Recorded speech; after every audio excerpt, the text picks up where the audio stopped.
Greetings all. Welcome to episode number 35 of Monday Morning Motivation. This is Subramanian, Chandramouli, author of 4 Sales Book and Sales Specialist. And today's topic is 3 benefits of thinking big. Benefit number 1, increased motivation to work hard. Imagine you are having a goal of getting selected to your school or college cricket team.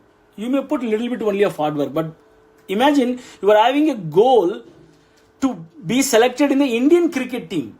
Then the motivation to work hard will be very, very high, and when you work hard to get into the Indian cricket team, automatically you are going to be in your college team, school team and district team. Okay, so you get increased motivation when you are thinking big.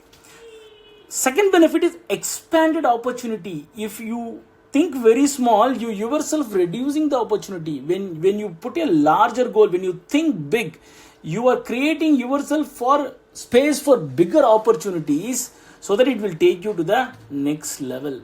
Okay, and the third and most important benefit is attracting great people in your life.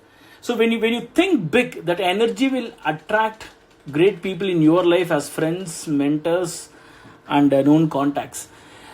Remember, my friends, people don't respect you for what you are today. They respect you for what you want to become tomorrow. I repeat, people don't respect you for what you are today. They respect you for what you want to become tomorrow. To summarize, 3 benefits of thinking big is increased motivation to put in hard work, expanded opportunities is number 2, and attracting great people in your life. So have a bigger goals, think big and live a happy life. Thank you once again. This is Subramanian Chandramouli. See you by next week.